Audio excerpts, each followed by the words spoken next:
The library was built in 1972. It's named after L. Nelson Bell, who was a past moderator of the Presbyterian Church. He was a missionary, a surgeon, but he's well known for being the father-in-law of Billy Graham, and that's where his most famous association is with. So I think this room where we're in has the best ambiance. It has wonderful natural light. It has the windows. It has an open expression. It's just a very welcoming, warm place where we currently are. If you think about a college campus, there are places for everything. The place where you go to eat is the dining hall. The place where you go for athletics is maybe one of the sports venues. The place you go to worship is the chapel. Well, the library is the place where you go for out-of-classroom learning and studying. So it is that place that's dedicated for research, for preparing papers, for doing group projects. It's the ideal location, and that's what's most unique about it. We're here for helping you to learn about information.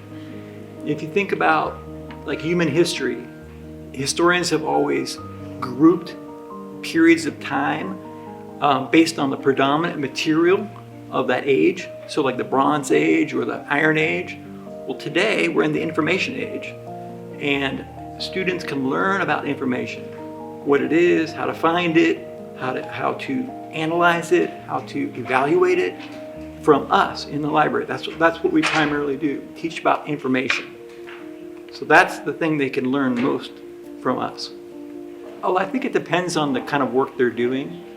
If they're working on a solo project and they need to concentrate and study and focus, then they'll be maybe on the second floor in one of the alcove areas, or in the classroom that's not being used on the second floor. If they're doing a group project, they could be in this area or around the computers. It sort of depends on what their primary reason for being in the library is that day. We always need more books. Despite social media or the internet, books are still hugely popular, so we love to have more books always.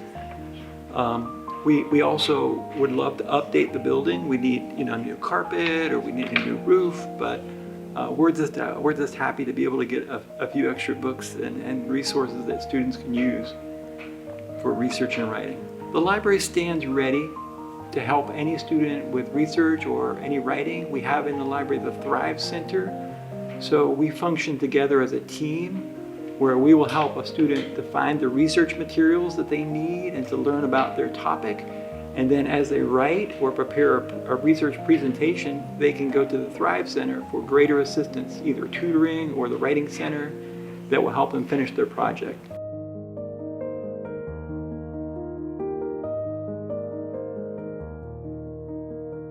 So as a part of the Thrive Center, as you just mentioned, I am a writing scholar and a tutor for math, specifically statistics.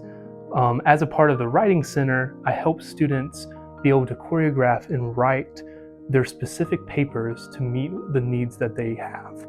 So oftentimes they don't know how to write specific words, or like with word choice and with like paragraph structure.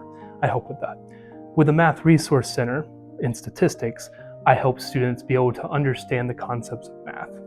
Some of the benefits I wish students knew about, one is that the Writing Center and the Math Resource Center offer so many resources for you to actually be able to improve your skills in different subjects.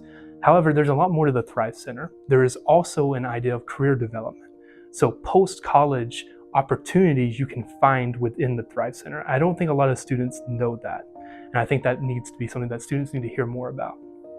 From my experience, I have enjoyed the Math Resource Center more. That's specifically because I like working with Professor Webb. But the Writing Center is good in its own way.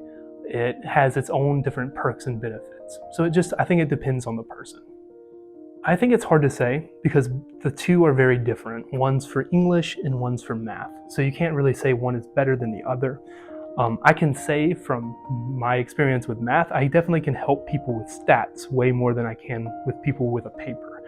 However, that just depends on the person. Some writing scholars are definitely very good at what they do.